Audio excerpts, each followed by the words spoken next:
اللہ الرحمن الرحیم۔ Perfect religion کے تمام دیکھنے والوں کو السلام علیکم۔ جب حضرت آدم علیہ السلام کے بیٹے حابیل نے قابیل کو قتل کیا تو لوگوں نے حابیل سے کہا کہ تم نے قتل کیا ہے، جہنم میں جاؤ گے، آگ میں ڈالے جاؤ گے۔ بس وہیں سے ان لوگوں نے مردوں کو جلانا شروع کر دیا، یہ سوچ کر کہ اگر مردے کو دنیا میں ہی جلا دیں گے تو شاید جہنم میں نہ جلائے جائیں گے۔ اسی طرح قابیل کے لوگ ذکر کرتے تھے آدم صفی اللہ، آدم صفی اللہ، تو حابیل کی قوم نے اسے بدل کر ایشور اللہ کہنا شروع کر دیا۔ اس طرح ان میں دو گروپ بن گئے۔ قابیل کی قوم میں نبی آتے رہے مگر حابیل کی قوم میں کوئی نبی نہ آیا کیونکہ انہوں نے قتل کیا تھا، لہٰذا وہیں سے کفر و شرک چلا آ رہا ہے۔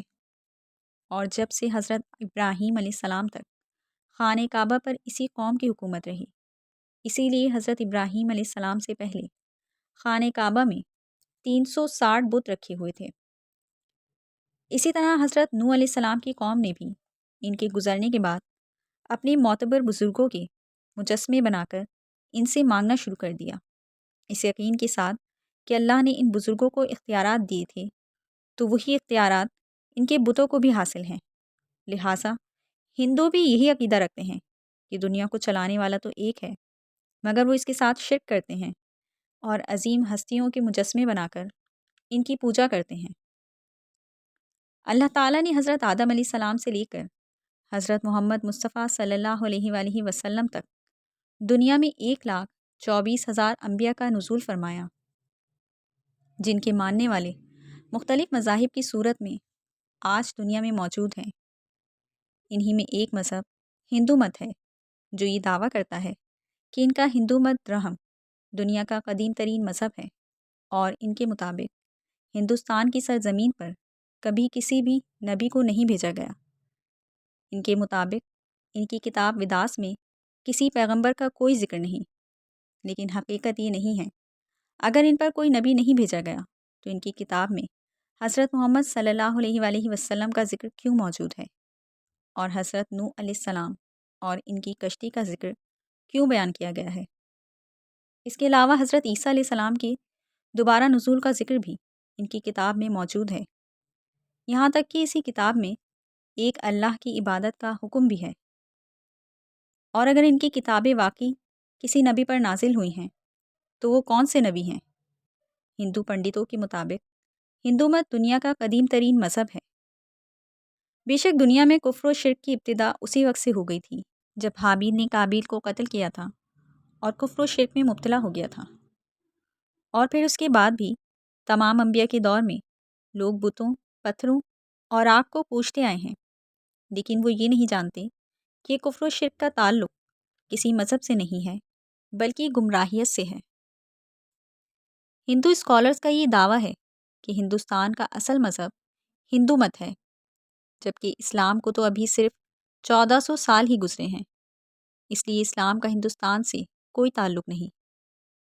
مگر وہ شاید یہ نہیں جانتے کہ اسلام کی ابتدا حضرت آدم علیہ السلام سے ہی ہو گئی تھی، جنہیں انڈیا میں سری لنکا کی ایک پہاڑی پر اتارا گیا تھا، جہاں ان کی قدم کا نشان آج بھی موجود ہے۔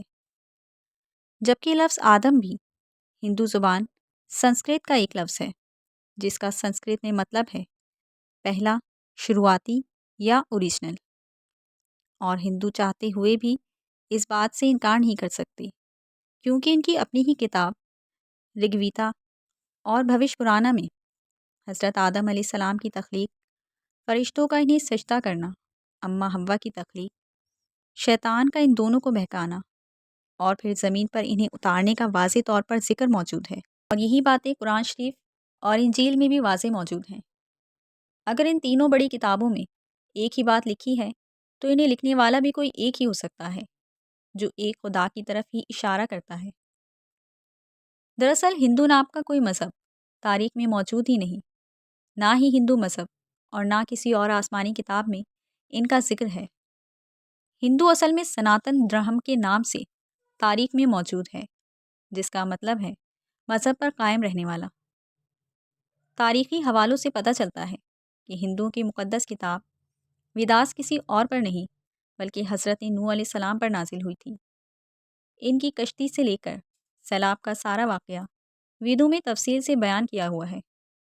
ویدوں میں لکھا ہے کہ جب دنیا سیلاب کے بعد دوبارہ آباد ہوگی تو میں اس پر ویدوں کو نافذ کروں گا، اور یہی سارا واقعہ بھوش پرانا چیپٹر 427 کے اندر بھی تفصیل کے ساتھ بیان کیا گیا ہے۔ لفظ نوح بھی سنسکرت زبان میں موجود ہے، جس کا مطلب ہے کشتی والا، اور یہی مطلب قرآن مجید کے اندر موجود ہے۔ اور وداس میں حضرت نوح علیہ السلام کو 74 مرتبہ ان کے نام سے بیان کیا گیا ہے، جس کا مطلب صاف ہے کہ حضرت نوح علیہ السلام اور ہندو مت کے درمیان کوئی نہ کوئی تعلق ضرور موجود ہے۔ قرآن مجید میں حضرت نوح علیہ السلام کی قوم کو سابی کہہ کر پکارا گیا ہے، جو عراق کی سرزمین کو کہتے ہیں جہاں حضرت ابراہیم علیہ السلام پیدا ہوئے۔ ان کی قوم بھی مشرک تھی، انہوں نے انبیاء کرام کی تعلیمات کو یا تو بھلا دیا تھا یا بدل دیا تھا۔ یہ لوگ بھی بتوں کی پوجا کرتے، سورج کو خدا مانتے تھے، اس کے علاوہ فرشتوں کی بھی پوجا کرتے تھے، اور اپنے ہر کام کروانے کے لیے انہوں نے مورتیوں کی صورت میں الگ الگ خدا بنا رکھے تھے، یہاں تک کہ ستاروں کی بھی پوجا کرتے تھے۔ اسی لیے ہندو قوم ستاروں کے علم پر یقین رکھتی ہے اور آگ کی پرستش بھی کرتی ہے۔ بخاری شریف میں حضرت ابو سعید سے روایت ہے کہ رسول اللہ صلی اللہ علیہ وآلہ وسلم نے فرمایا، قیامت کے دن حضرت نوح علیہ السلام کو لایا جائے گا اور ان سے پوچھا جائے گا کہ کیا آپ نے اپنی قوم کو اللہ کا حکم پہنچایا تھا؟ تو حضرت نوح علیہ السلام عرض کریں گے، بے شک اے میرے مالک۔ پھر قوم نوح سے پوچھا جائے گا، کیا نوح نے میرا حکم تم تک پہنچایا تھا؟ تو وہ لوگ انکار کر دیں گے اور کہیں گے، ہمارے پاس تو کوئی ڈر سنانے والا نہیں آیا۔ پھر حضرت نوح علیہ السلام سے پوچھا جائے گا، کیا تمہارے پاس تمہاری بات کا کوئی گواہ ہے؟ تو نوح علیہ السلام کہیں گے کہ محمد صلی اللہ علیہ وآلہ وسلم اور ان کی امت۔ پھر تم لوگوں کو پیش کیا جائے گا تو تم لوگ حضرت نوح علیہ السلام کے حق میں گواہی دینا۔ پھر نبی کریم صلی اللہ علیہ وآلہ وسلم نے سورہ بقرہ کی آیت 143 کی تلاوت فرمائی، جس کا ترجمہ ہے، اور اس طرح ہم نے تمہیں امت وسط بنا دیا تاکہ تم لوگوں پر گواہ رہو اور رسول تم پر گواہ رہیں۔ اس حدیث سے ثابت ہوتا ہے کہ یہی وجہ ہے کہ اللہ تعالیٰ کی وحدانیت اور انبیاء کرام کی تعلیمات کے بارے میں معلومات ان کی اپنی ہی کتابوں میں موجود ہونے کے باوجود ہندو قوم اس کو جھٹلائے گی اور ایسے ہی گمراہی میں مبتلا رہے گی اور کسی بھی نبی کو تسلیم نہیں کرے گی۔